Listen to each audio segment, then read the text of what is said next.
Okay, I was given this small room to use to store tools and stuff in, and as you can see, I've let it get way out of hand messy.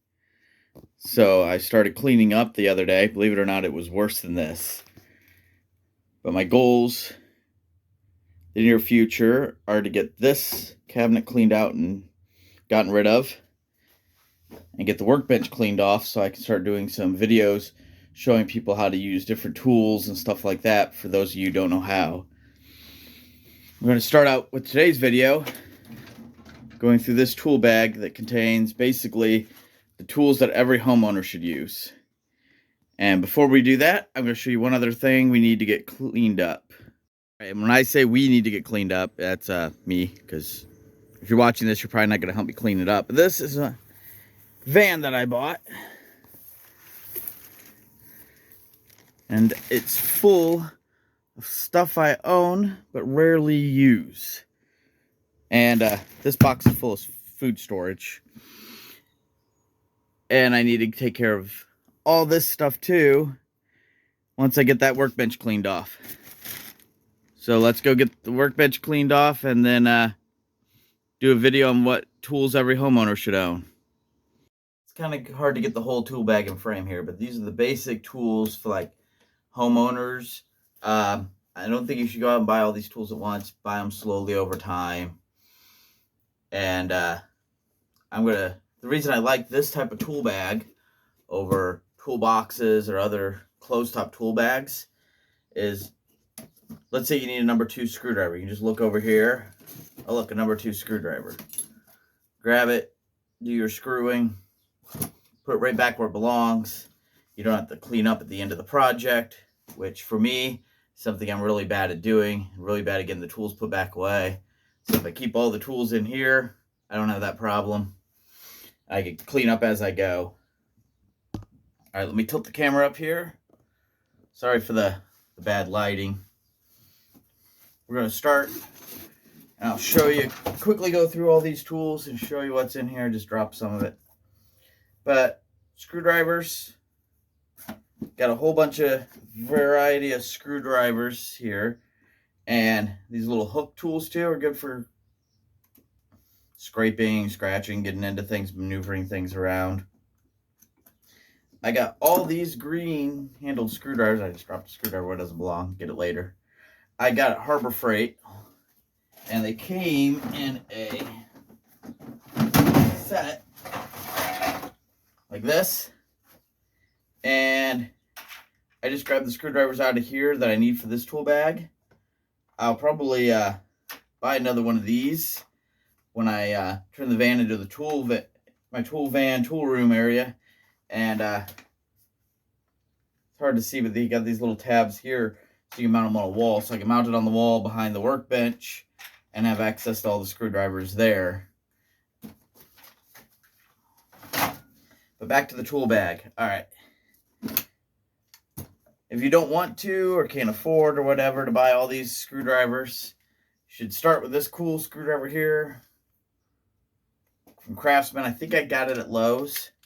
What's cool about these over the other screwdrivers that take the exchangeable bits is most of the time those bits are shorter, maybe this long at most, which means this collar's further out to get the same reach. When you're trying to get into a small hole, that collar can get in the way. So you just pop these in and pull out the other screwdriver bit you need. Comes with 1, 2, 3, 4, 5, 6, 7 bits. And what's nice about these is you can put them in your impact driver or your drill. These aren't impact rated, so be careful on an impact driver. I do plan on upgrading the bits in this guy to impact rated eventually. And simple putty knife. And then this painting tool, I just bought it. I've had one before. I don't know what I ended up doing with it. But this is great for all kinds of tasks, not just for painting stuff, scraping, picking at things. Oh, one cool feature about this bag I forgot to mention, I'll tilt the camera down, is all these dividers. See the handles on? You can pull it out and take those tools with you. And that also lets you They're adjustable anywhere along the length of it, and you can get in here and clean things out too. Dirt and sawdust. Or get the tools that fall down on the bottom like I just did there. Alright, and next in the screwdriving type stuff, these are Allen wrenches. Again, these are just Harbor Freight. I've lost most of my tools. That's why I'm trying really hard right now to clean tools and organize tools and get a designated place to store every tool. But Allen wrenches are good. These little ball ends, like there you can see the little ball end. That lets you get at weird angles. Sometimes that's really handy. All right, now we're going to move on to my pliers. Simple. This is 6 or 8 inch crescent wrench. Everybody should have one of those. They're great for turning bolts or grabbing hold of a pipe or other things that you don't have the right wrench for. And what's nice about the 8-inch one is it opens up to a full inch. You can't put a lot of force on that big. You'll snap it off, but it'll save your bacon. This guy is an optional tool, but I love it. Basically, they're Vice Grip brand channel lock style pliers. They open up huge, and the jaws stay parallel. And these particular ones are flat jawed to use as a crescent wrench. And they have the weird angle. Sometimes these are great at getting that weird angled stuff. And then these are just regular channel locks. These have the cutout in them, so these are good for plumbing. Grabbing hold of a pipe to turn on it. These are Weehall brand my dad got me. Weehall makes really nice stuff. They're like a competitor to Snap-on. All right. These multi-function wire cutter crimper things. Strippers, cutters. They're great. They even have little pliers on the end for grabbing a hold to do electrical stuff. They're not the best wire cutters. They're not the best wire strippers. Not best wire crimpers you can buy. But they're all in one. So they fit in a tool bag and they're relatively cheap. These are a pair of Nypex, and they're pretty much the same as these Weehall ones. The reason 2 channel locks come in handy is for plumbing and big things like that. You can get one on one of the fitting and one on the pipe and turn them and really crank on something. All right, regular run-of-the-mill channel or vice grips. 6-inch, 8-inch ones, either one, great size. You don't need the needle nose. You don't need the little tiny ones or the great big ones. Those all come in handy, but for the average homeowner set of tools, that's the perfect size. All right, pair of regular run-of-the-mill pliers. These are Tecton brand. I really started to like Tecton. Yes, they make some of their stuff overseas, but so does like Craftsman and Husky, and all the tool companies make their stuff overseas now. And these are just as good as like the modern day Craftsman at like half the price. So these are just regular run-of-the-mill pliers.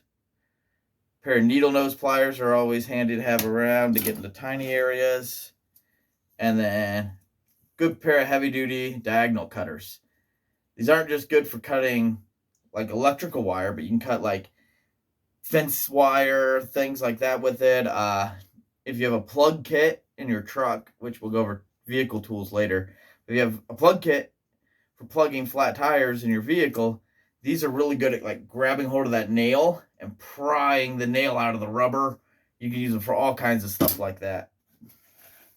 And that's it for that compartment. Now we go on to, this is an impact driver. What's different about an impact driver over a drill is sorry for the light there. All right, it's hex shaped. So it's designed to put screwdriver bits and driver bits. You can also get these impact rated drill bits. This thing is not designed for drilling. It's designed for driving screws. It does an okay job drilling. If you're going to have one drill-like tool, I would go with an impact driver and impact-rated drill bits. But it doesn't hurt to also get a drill. because these are designed for drilling holes and can drive screws. These are designed for driving screws and can also do holes. Most of what I do is driving screws anymore, so that's why I mostly use this. The only thing I pretty much use this guy for is these spade bits, and that's because I don't have an impact rated set of spade bits yet. When I do, I probably won't ever use just the regular drill. Unless I need to drill a prettier hole. All right, multimeter.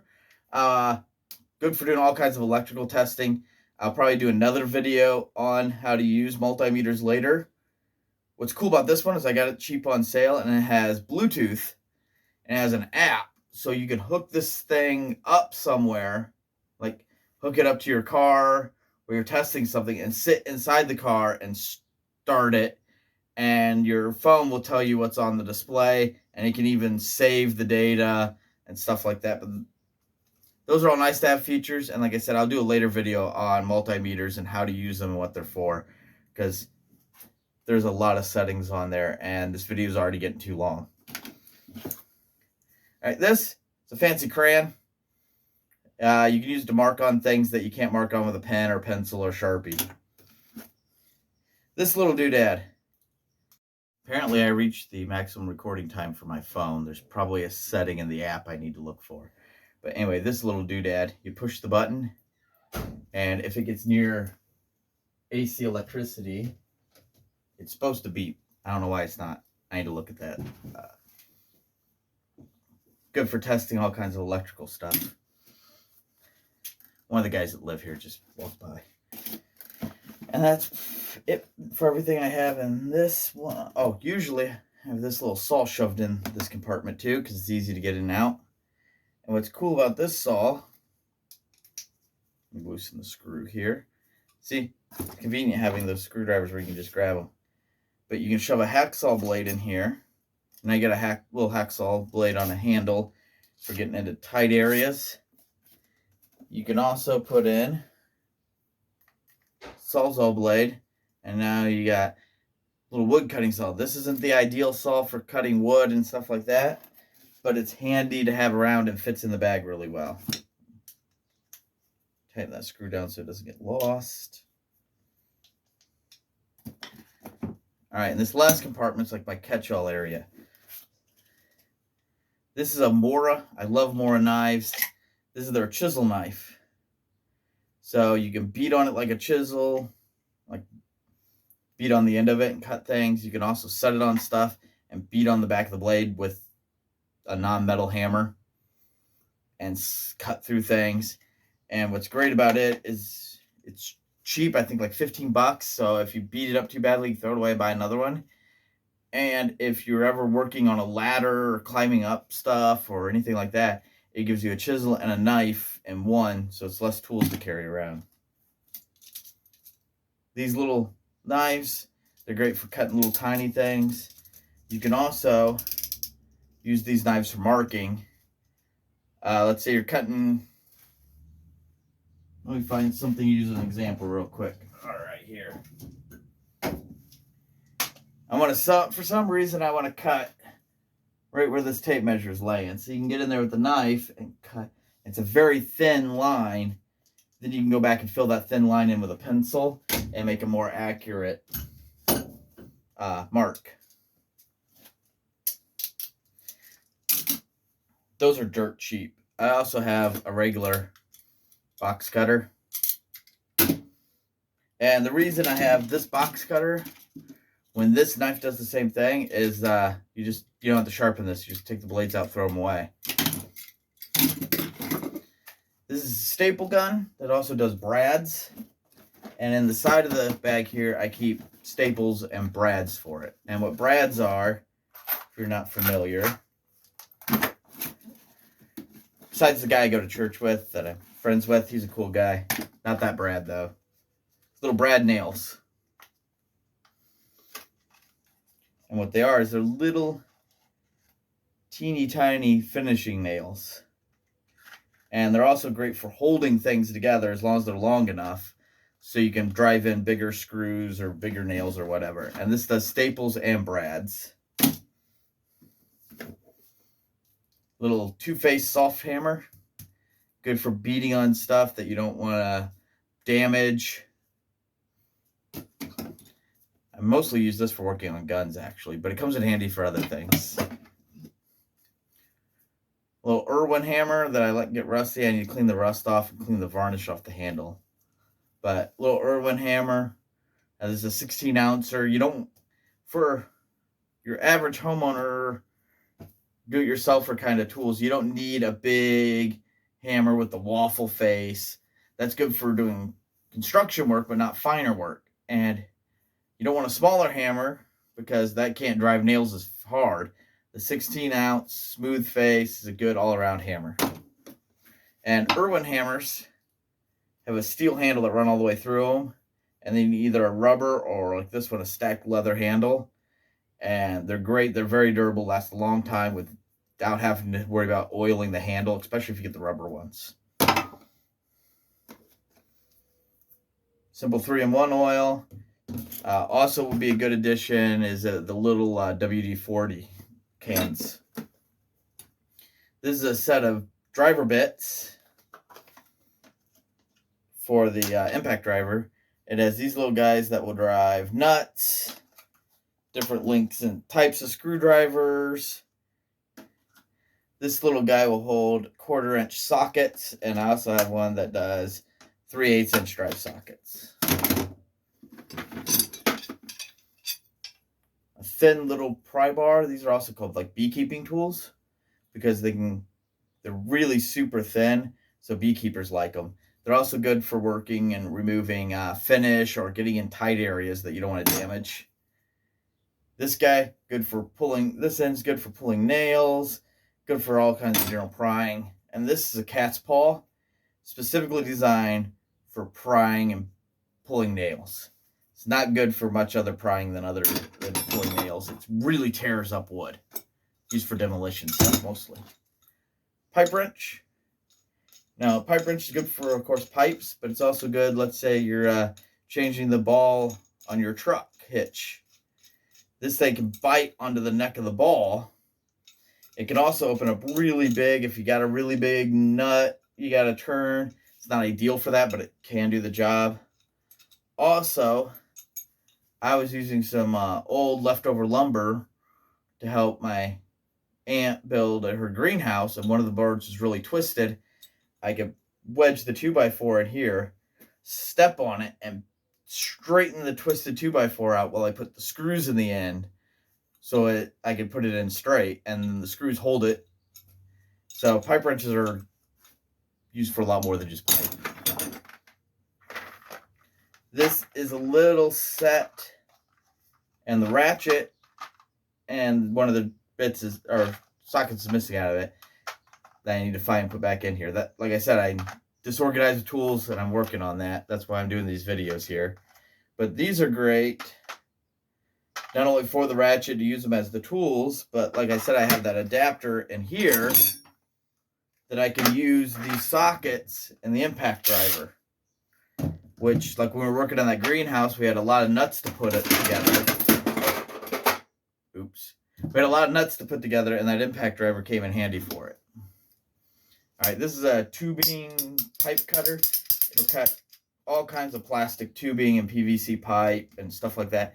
You can use a hacksaw to cut PVC pipe. You can use a knife to cut different tubings, but these will cut through both of them, and it'll get into tight areas where it's hard to get a hacksaw in to cut through pipe. Regular run-of-the-mill Titebond wood glue. Titebond 2. Titebond 1's good. Titebond 3 is good, but I think Titebond 3 is the waterproof outdoor one. A little bit more expensive, but any of those are fine. A little level.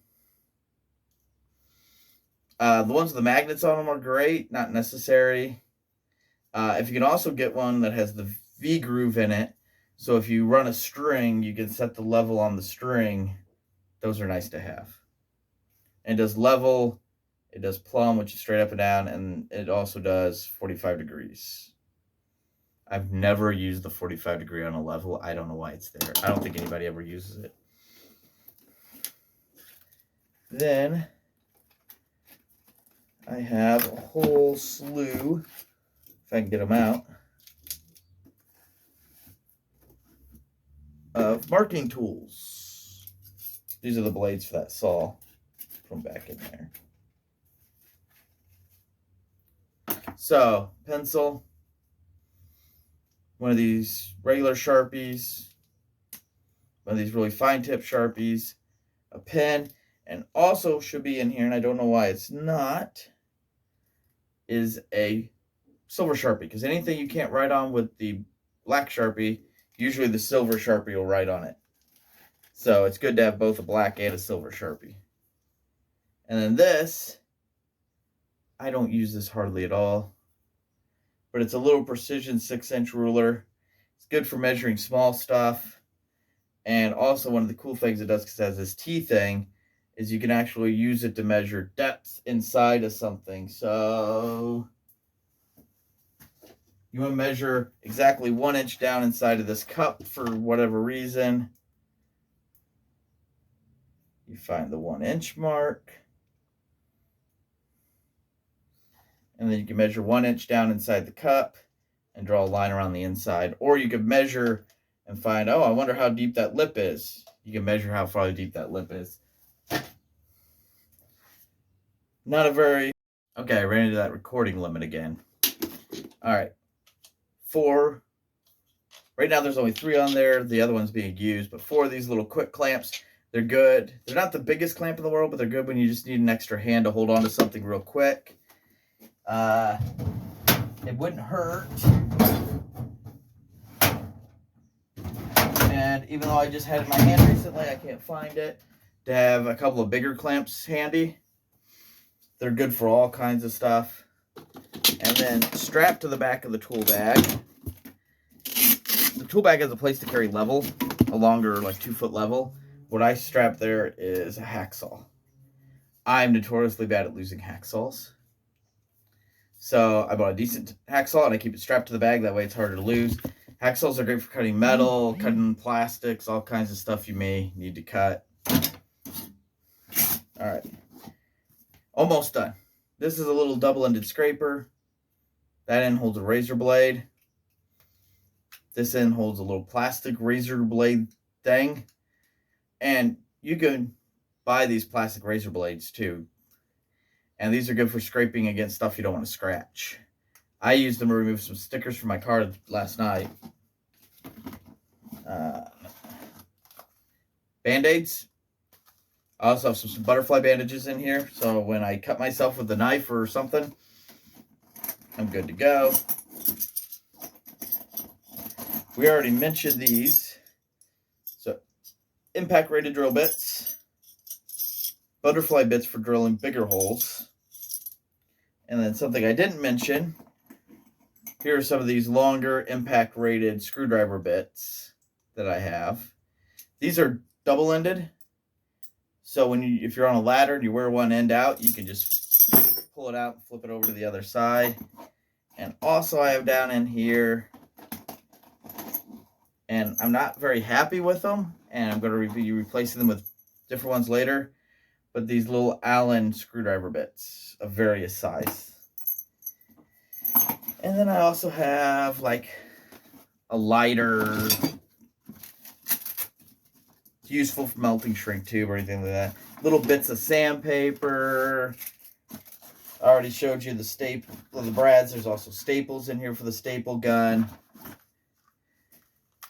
These 2-inch are these number 2 screwdriver bits and number 2 square bits are the 2 bits I use the most. So I got this big package that has a bunch of both of them in it, in the 2-inch, which is my favorite length for them. That way, when I wear one out, I got one right there handy to go to replace it. On this side, 12-foot tape measure, which is my favorite size. If I have to measure anything more than 12 feet, like usually don't need 14 feet. Usually it's a lot longer, so I'll grab the 25-footer. 30-foot tape measures are okay. The problem is they weigh a lot more than a 25-footer does, and they're crammed inside the same shell, so they don't retract and go out as nicely. So I stick with the 12-footer for most things, and then the 16-footer or 25-footer if I need the long things. And then stuck to the tape holder on the side of this thing, I have this this emergency water line repair tape designed for temporary repairs. You peel off the backing of it. It only sticks to itself, stretch it out, wrap it around the pipe, and it holds even hot water under pressure. Supposedly you can fix your radiator with it, like a radiator line or something like that. I've never used it for that, but we used it a lot in the Air Force to put between things so that the wires wouldn't get chafed, stuff like that. The Air Force calls it F4 tape. Electrical tape. This is gas Teflon tape for doing gas plumbing. You should also have the water stuff in there. You're a lot more likely to use the water stuff. Hold on. Had a fly on the camera. And then Gorilla tape. And that's pretty much everything in here. Thanks for watching. I hope this video helps you out. And sorry that I'm going to be doing a lot of videos of tool organizing and cleaning lately. I know I haven't been doing very many videos lately. And I'm really going to try to get into doing more videos and stuff like that. And getting more stuff that I need to get done around the house, even though I'm tired from working so many hours. And get these videos out for you. Thanks for watching and have a... I was looking for the remote. Thanks for watching. God bless and have a great day. Putting everything away, I realized I forgot 2 tools. Simple little nail set punch. Also, a center punch needs to be added to these tools. This is designed for driving in nails. I've used them as a center punch before.